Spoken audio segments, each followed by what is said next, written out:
እነዛ ሰዎች አይደሉም። ላንቺ ስሜት ግድ ይሰጠኛል። እኔም ፍቅር ስል ነው ልጄንም ራሴንም ጎድቼ ኖርኩት። እማዬ በጣም እንደተከፋሽብኝና እንደዘሽብኝ እኮ አውቃለሁ። ግን አንቺ ያልሽውን እኔ አንድ ነገር አላደረኩት። የሆነ ሰው ሆን ብሎ እንደዚህ እንድታስቢ እያደረገሽ ነው ያለው። ማንም ምንም እንዳስብ አላደረገኝም። እኔ ራሴ ነኝ በጆሮዬ የሰማሁት። ምኑን ነው የሰማሽው? ቆይ ለምን በግልጽ አትነግሪኝም እንዴ? አንቺ ከዚህ ከባለ ሀብት ብትወልድ ምንድን ነው ቅር ያለሽ? ይሄ እኮ ተራ ሰው አይደለም፣ በጣም ባለ ሀብት ነው። አሜሪካና ካናዳ እኮ በቀን 3 ጊዜ እንደ ፒያሳ ነው የሚመላለስባት። እኔ ስሜት የሌለኝ ነው ይመስላችሁ? ደስ ቢላት ባይላት ቢከፋት ባይከፋት ማንም ሰው ግድ አይሰጠው። ቆይ እኔ ስንት ነገር ነው እሺ መኖር ያለብኝ።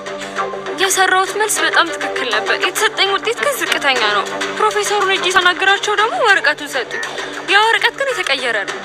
ይህ አሳይመንት ትልቅ ነጥብ ያሰጣል እና ይሄ ውጤት ዝቅ አለ ማለት ከዚህ ትምህርት ቤት የመባረር እድል 50% ይጨምራል።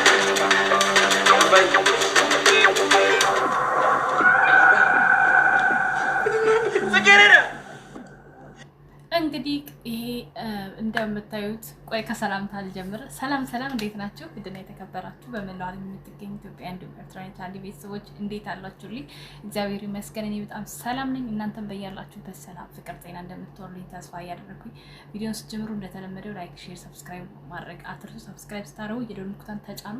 በክፍል 8 ያስተላለፍነው የሚያስተላልፉት ይህንን ይመስል ነበር። ከፊት ላይ ጨረፍ አድርጌ ያሳይቻችኋለሁ። አባቱ ወድቆ ነው ያበቃው። መጨረሻ ላይ ክፍል 9 ምን ሊፈጠር ይችላል አብረን የምናይ ይሆናል። እስከ ቪዲዮ መጨረሻ አብራችን ቆዩ። እንቀጥል። ጽጌረዳ አደረገው ወይኔ ኩሊ ምንድነው የሚወጣኝ? ቆይ አንቺ እንደዚህ ስለሆንሽ የሚገኝ መፍትሄ አለ? ባይሆን በቃ ራሳችን መፍትሄ እንፈልግ እንጂ። ምንም መፍትሄ የሚባል ነገር የለም። ወይኔ ጉድ ያለቀልኝ በቃ ወይኔ አምላኬ። ቆይ ለምን የግቢው እንዴ ሄደን አናናግራቸው? ማለት እሳቸው እኮ መፍትሄ አይጡ።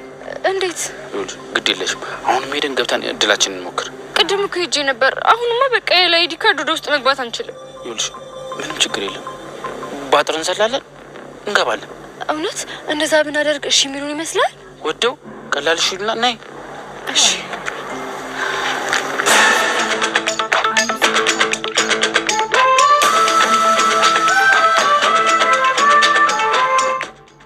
አንዱ ፈጣሪ ያዛል። እንደምታዩት እንግዲህ እዚህ ጋር ባጥራ ዘለላት። ይሳካል ወይስ ከመጨረሻው አብረን የምናይ ይሆናል። ሰው አንዱ ሲከፋባቸው አንዱ ፈጣሪ ያዛል። ሰው ሁሉ ክፉ አይደለም፣ ሰው ሁሉ ወዶ ክፉ አይሆንም። አንዳንዴ ግን ብሎ ያለ ምክንያት የሚከፉባቸው ሰዎች አሉ። እዚህ እንደምታዩት እንግዲህ አናግረው ፈጣሪ ረድቷቸው ነው የሚወጡት።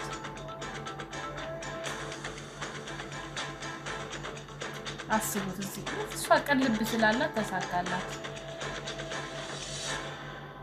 ቀልብ ይኖራችሁ ለማንኛውም ነገር ተሳካ። በእውነት ምን ብዬ እንደማም ድልዩት ማለት ምንም እንኳን አልገባኝም። እኔም እኮ ቅድም ግን ጠርጥሬ ነበር።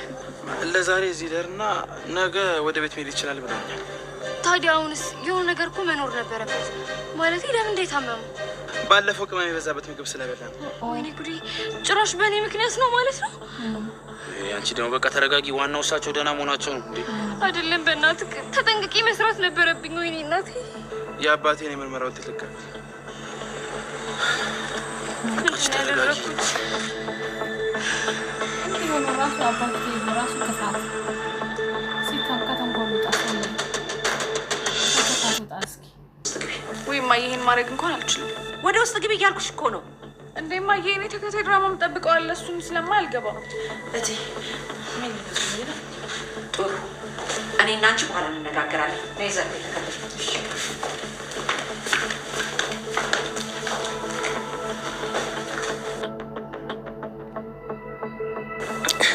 ምንድነው እቴ? አየሽ አይደል? ዝም ብለሽ ባየሽ ቁጥር ችግሩ እንዴት እየሰፋ እንደመጣ። ምን እንደማደርገው እኮ ግራ ገብቶኝ እኮ ነው። ብቻውን በሰላም ትምጣልኝ። አሁንም ቢሆን ወደ መፍትሄው ካልገባሽ ከባድ ችግር ስለምትገቢ። እንዴት ማለት እንዴ? ምን አይነት ንቀት ቢኖራት ነው አልመጣም ብላ በቴክስት ጽፋ የምትነግርሽ? ለአንቺ ምን አይነት ንቀት ብታሳይሽ ነው? እሱን ልክ ብለሻል። አሁን ለማንኛውም ትምጣ፣ ችግር የለውም። በዚች 15 ቀን ውስጥ ግን ድረናት ራሷን እንድታስተካክል ነው የምናደርገው። በቃሽ፣ ሰውዬውን እንድናናግረው ትዬ በሀሳብሽ እስማማለሁ። መልካም፣ ነገውኑ ይሄን ነገር ቋጨዋለሁ። በቃ አንቺ እንዳልሽው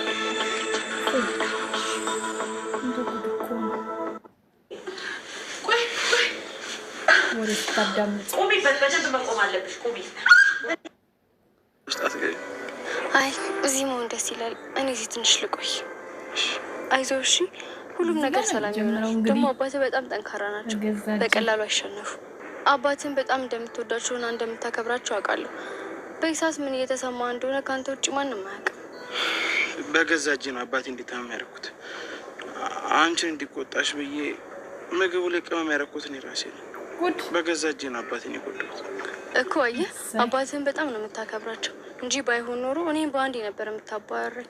ደግሞ አክብሮት ከፍቅርም በላይ ነው። ደግሞ ፈጣሪ ያለሽ ጋሼ ምንም አይሆን። አንቺ ግን ባረኩት ነገር አልተቀየምሽኝም? አይ ያኔ ነገር እንኳን ተው። ደግሞ አልተቀየምኩብህም። ተናድጄብህ አውቃለሁ፣ ግን በቃ ሁሉ ነገር እንርሳው። በቃ ባይሆን ጋሼ ብቻቸው እንዳይሆኑ ሲነቁ እንግባ። አይ አንቺ ግቢ፣ እኔ ትንሽ እቆያለሁ። እንዴ ብቻህንማ እዚህ ጥዬ አልገባም። ቆይ አንተ ብቻህን እንዳትሆን አይደል እንዴ እኔ እስካሁን ድረስ እዚህ ሆንኩት።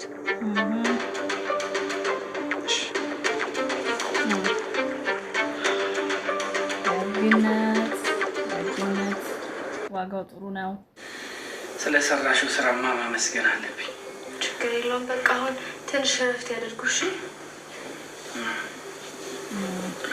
አባዬ። በቃ ትንሽ እረፍት አድርግ። የተወሰነ ጊዜም ቢሆን ለመተኛት ሞክር። ጋሽ እረፍት ያድርጉ። አባትን ቢሆን ምን ላግዝሽ? ጊዜ ነገር የለም ጨረስኩ። የሆነ ላግዝሽ? ኧረ ምንም የለም። ግድ የለሽም። እንደው የፈለግሽውን ነገር ትይኝና የሆነ ላግዝሽ። እንዴት ነቃላጥልሽ? አንተ ነቃምጠጡ? አዎ እንዴ ምን ነው አላመሽኝም እንዴ? እስኪ ለያለ ብቻ የዛሬ አስተጣጠብ ተመችቶሽ ሁሉ ጊዜ ጠብልኝ እንዳትይ እንጂ ለዛሬ ችግር የለም። ወይ እሱን አይተን ነው አንቺ ጭራሽ ታሾፊብኛለሽ። እረፊ አንቺ። በእናትህ ይኸውልህ ትምህርት ቤት እየረፈደብኝ ነው። ዛሬ እኮ ሙሉ ሰውነት ጽዋ ውስጥ አለሽ። ትመርባሽ ድጋሜ ለመነኝ ድጋሜ አለች።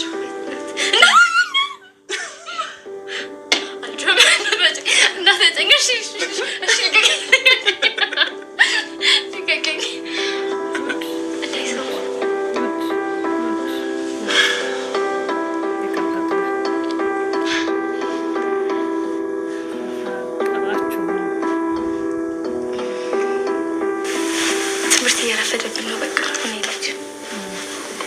እሺ ግን ሰዓት እኮ ገና ነው። እሱማ ገና ነው፣ ግን መታወቂያ እንደጠፋብኝ ታውቅ የለ። በጊዜ መግባት አለብኝ።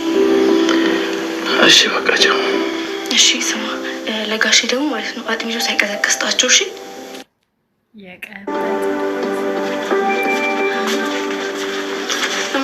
አጅሪት ደግሞ ብለሽ አድረሽ መጣሽ። ምን ነው ሲያባልግሽ ያደረ ጎረምሳ አላኖራለሽ እንዴ? መልሽልኝ እንጂ ምን ይዘጋሻል? ሆስፒታል ላይ ያደርኩት በጣም ደክሞኛል። ምን ሆስፒታል? እና ደግሞ ሌላው ፈተና ላይ ነበርኩኝ። በጣም ደክሞኛል፣ እርቦኛል። እረፍት ማድረግ ነው ፈልገው። ቆይ አንቺ ልጅ እንዴት እየሆንሽ ነው ያለሽው? ይኸውልሽ አንቺ ጭንቅላትሽ ውስጥ እንዳለው ከማንም ጋር ስንዘላዘልና ስባልግ አይደለም የሚያደርኩት። ስለዚህ በጣም ደክሞኛል። ጭራሽ ልትሰድቢ ነው? ቆይ እኔ ያላንቺ የምትይኝ ከሆነ የምትይው ነገር እውነት ሲሆን እንዴት እንደሆነ አሳይሻለሁ። አንዳንድ ጊዜ ያው ልጆች ሲመራቸው ለወላጆቻቸው የሚሰጡት ምላሽ ነው። ማንም ሰው ስለኔ ምንም ነገር ቢያስብ ምንም ግድ አይሰጠኝም። አንቺ የምትናገሪው ነገር ግን እኔን በጣም ነው የሚጎዳኝ። ከዚህ በላይ ወደ መጥፎ ነገር ባትገፊኝ ደስ ይለኛል። ምን አልሽ አንቺ? አለብኝ። እሺ ጥሩ። ነብዩ ምን ሆኖ ነው ከትምህርት ቤት የቀረው? ማለቴ ችግር አለ እንዲሆነ ነገር አለ? አዎ። ወይኔ ጌታ ምን ሆነ? ምን የተፈጠረው? ምን አልኩ? መሳይ ልብስ እንቀይር? የምቀይር ነው። ያው ምን መሰለሽ የድሮ ሰዎች መገላለጥ ምናምን አይወዱም ታውቂያቸው የለ እና ለዛ እዛ አስገባ እንዳይደብረኝ ብዬ ነው። ክፍል 9 በዚህ ተጠናቋል። ክፍል 10 እስከምንገናኝ ድረስ ትናፍቁኛላችሁ። ክፍል 9 ላይ ያበቃው እንግዲህ ልብስ ተለዋውጦ ሊገቡ ነው። ማን ቤት? ወንዶቹ ቤት ማለት ነው። ምን ሊፈጠር ይችላል? አብረን የምናየው ይሆናል። ስለተከታተላችሁን ከልብ አመሰግናለሁ። በክፍል 10 እንገናኝ። ባይ ባይ።